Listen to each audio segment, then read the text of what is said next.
അവർ കക്കൂസിൽ പോലും അലുമിനിയം പാത്രത്തിൽ വെള്ളം വെച്ചില്ല. അതുകൊണ്ട് കോൺസ്റ്റിപ്പേഷൻ ഉണ്ടായില്ല, ക്യാൻസർ ഉണ്ടായില്ല.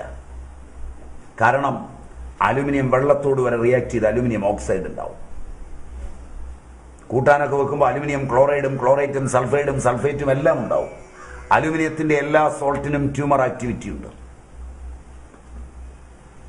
എല്ലാ അലുമിനിയം പാത്രവും എടുത്ത് ദൂരെ കളഞ്ഞിട്ടേ മരുന്ന് കഴിക്കാൻ തുടങ്ങാവും. കത്തിയും സൂക്ഷിക്കണം. ഫ്രിഡ്ജിലും ഫ്രീസറിലും വേവിച്ചു വെച്ച യാതൊരു ഭക്ഷണവും ഇവിടുന്ന് മരുന്ന് കഴിക്കുമ്പോൾ കഴിക്കരുത്. അതിലാണ് അണുക്കൾ മുഴുവൻ വളരുന്നത്. ഹ്യൂമൻ പാപ്പിലോമ വൈറസും ഹ്യൂമൻ ഇമ്മ്യൂണോ വൈറസും ഹ്യൂമൻ ചൈൽഡ് വൈറസും ഹ്യൂമൻ ബർ വൈറസും എല്ലാം തണുപ്പിലുണ്ടാകുന്നതാണ്. അമേരിക്കയെയും ഇംഗ്ലണ്ടിനെയും വറപ്പിച്ച എല്ലാ വൈറസുകളും ഇന്ന് ഇന്ത്യയിലുണ്ട്. AC-യിലെ ജീവിതവും തണുത്ത ഈ ആഹാര ഉപയോഗവും എല്ലാം നിങ്ങളെ വൈറസുകളുടെ പിടിയിലാണ് എത്തിച്ചിരിക്കുന്നത്.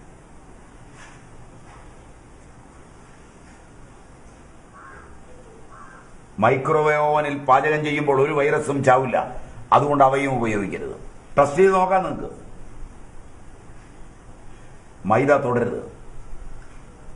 ഗോതമ്പിന്റെ തവിടുമുമയും കളഞ്ഞ് അലോക്സാൻ എന്ന കെമിക്കൽ ചേർത്ത് സോഫ്റ്റ് ആക്കുന്ന മൈദ മാരകമായ ആരോഗ്യ പ്രശ്നങ്ങൾ ഉണ്ടാക്കുന്നതാണ്. അരിപ്പൊടി, പുട്ടുപൊടി ഇവയെല്ലാം അലോക്സാൻ ചേർന്നാണ് വരുന്നത്, മൈദ മാത്രമല്ല. ബീറ്റാ കോശങ്ങളെ ബാധിക്കുന്നതും ടൈപ്പ് 1 പ്രമേഹം ചെറുപ്പത്തിലെ ഉണ്ടാകുന്നതും pituitary adenoma glioma mixed glioma glioblastoma മുതലായ രോഗങ്ങൾ ഉണ്ടാക്കുന്നതുമാണ് ഈ സാധനം. മൈദയുടെ പൂർണ്ണാവതാരമാണ് പൊറോട്ട. പൊറോട്ട തിന്നുന്നെങ്കിൽ ഇവിടുത്തെ മരുന്ന് വാങ്ങരുത്. മൈദയുടെ അംശാവതാരങ്ങളാണ് bread, bun, cake, biscuit, noodles, സേമിയ, അടപ്രഥമനുള്ള അട, വീട്ടിൽ വറക്കുന്ന എണ്ണമറ്റ കൊണ്ടാട്ടങ്ങൾ, വില കുറച്ച് നിങ്ങൾ പുറത്തുനിന്ന് വാങ്ങിക്കുന്ന കശുവണ്ടി പരിപ്പ്, പാൽപ്പൊടി,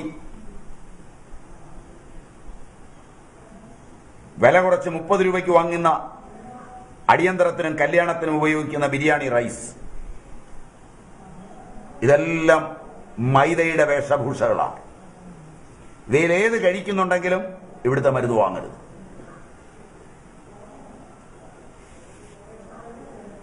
എന്താ സംശയിച്ചു നോക്കുന്നത്? കശുവണ്ടി പരിപ്പെന്ന് പറഞ്ഞുകൊണ്ടാ അച്ഛനകത്തുണ്ടാക്കുന്നതാ. ബിരിയാണി റൈസ് അച്ഛനകത്തുണ്ടാക്കുന്നതാ. വെള്ളത്തിലേക്ക് ഇട്ടാൽ നീളും. അല്ലാതെ ഒറിജിനൽ ബസുമതിക്ക് എവിടെയെങ്കിലും പരസ്യം വേണോ? സിനിമാ നടന്മാരുടെ പരസ്യം വേണോ ഒറിജിനൽ ബസുമതിക്ക്? ഇത് കഴിക്കൂ, ഇത് കഴിച്ചാലാണ് നിങ്ങൾ കുളവാകുന്നത്, നിങ്ങളുടെ പിള്ളേര് നശിക്കുന്നത്. അങ്ങനെ വേണം ഇവിടുത്തെ ജനസംഖ്യ കുറയ്ക്കാൻ.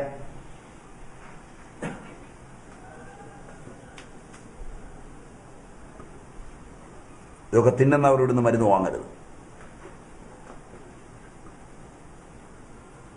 വലിയ പാടാണെന്ന് മനസ്സിലായില്ലേ?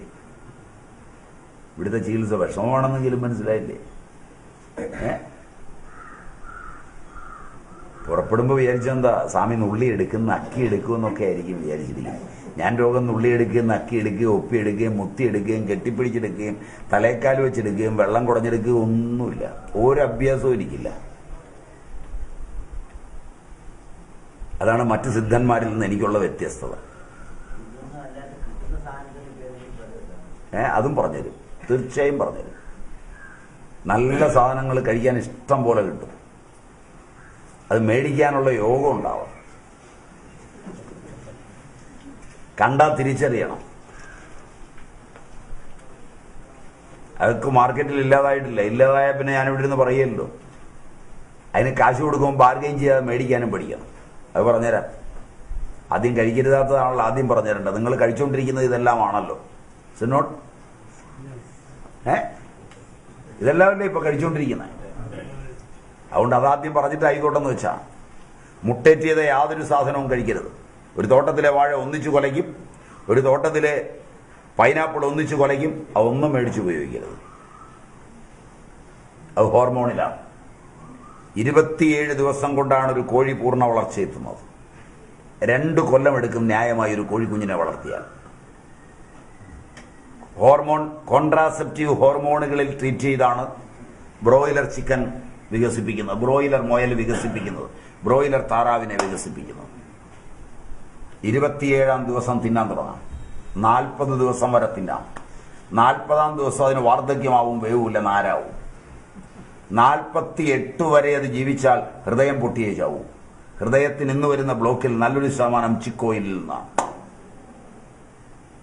അമേരിക്കയിലും ഇംഗ്ലണ്ടിലും കോഴിയെ കെട്ടിത്തൂക്കിയിട്ട് അതിന്റെ എല്ലാം പറിച്ചു കളഞ്ഞ് ഒരു പ്രത്യേക ആവേഗത്തിൽ കറക്കി ചിക്കോയിൽ മാറ്റിയിട്ടാണ് വിൽപ്പനയ്ക്ക് വരുന്നത്.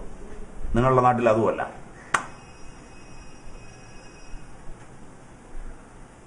മാരകമാണ് ഈ സാധനം. ഫിഷറീസ് ഡിപ്പാർട്ട്മെന്റ് ഇപ്പോൾ പുതിയ ഗവേഷണത്തിലാണ് ഏർപ്പെട്ടിരിക്കുന്നത്. ഒമേഗ 3 ഓയിൽ ചിക്കൻ വഴി നിങ്ങളിൽ എത്തിക്കുന്നതിന് വേണ്ടി കോഴിക്ക് മത്തി തീറ്റയായി കൊടുത്ത് മത്തിയിലെ ഒമേഗ 3 ഓയിൽ കോഴിയിൽ കയറ്റിയിട്ട് പുതിയ പരീക്ഷണം വരാൻ പോവുക. അത് തിന്നുന്നതോടെ നിങ്ങൾ പൂർണ്ണമായും ചത്തിരിക്കും.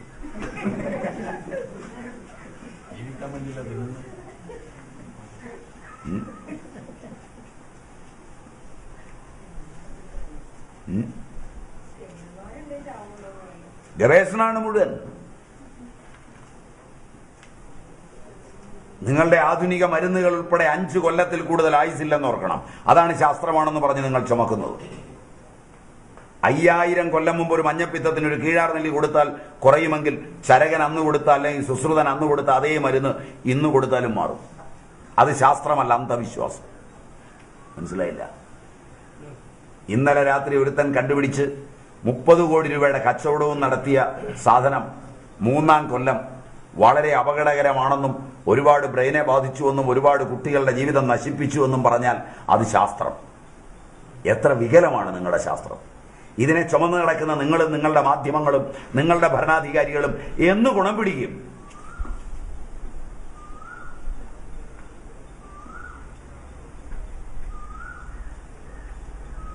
ശരിക്കാലോചിക്കേ.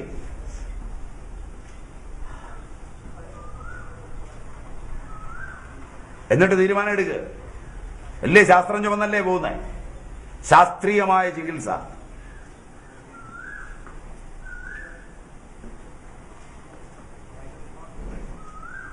കോഴിയെ തിന്നുമ്പോൾ ഒരുപാട് അപകടമുണ്ട്. അതിന്റെ കോശങ്ങളുടെ വർധനവ് വാർദ്ധക്യത്തിലേക്ക് കൊണ്ടുപോകുന്ന ക്ഷണനേരത്തിലാണ്. 2 കൊല്ലം യൗവനമെടുക്കാൻ പ്രായമാകുന്ന കോഴി, ഒരുപാട് കൊല്ലങ്ങൾ ജീവിക്കുന്ന കോഴി കേവലം 48 ദിവസം മാത്രം ജീവിക്കുകയും 27 ദിവസം കൊണ്ട് പൂർണ്ണ വളർച്ച എത്തുകയും ചെയ്യുന്നുവെങ്കിൽ അതിനകത്ത് പൂർണ്ണ വളർച്ച എത്താൻ ചേറ്റിരിക്കുന്ന ഹോർമോൺ നിങ്ങളുടെ കുട്ടികൾ കഴിച്ചാൽ, ഗർഭിണികൾ കഴിച്ചാൽ എന്ത് സംഭവിക്കും? ആ ഹോർമോൺ എവിടെ പ്രവർത്തിക്കും? 1960കളിൽ കേരളത്തിലെ പെണ്ണുങ്ങൾ 18, 19, 20 വയസ്സിൽ ആദ്യത്തെ മെൻസസ് കാണിച്ചു. അന്ന് കോടതി 18 വയസ്സ് പ്രായപൂർത്തി പറഞ്ഞു. ശാസ്ത്രം രംഗപ്രവേശം ചെയ്തപ്പോൾ 1980ൽ ആഹാരത്തിന്റെ രീതി മാറിയപ്പോൾ 14 വയസ്സിൽ സ്ത്രീകൾ മെൻസസായി.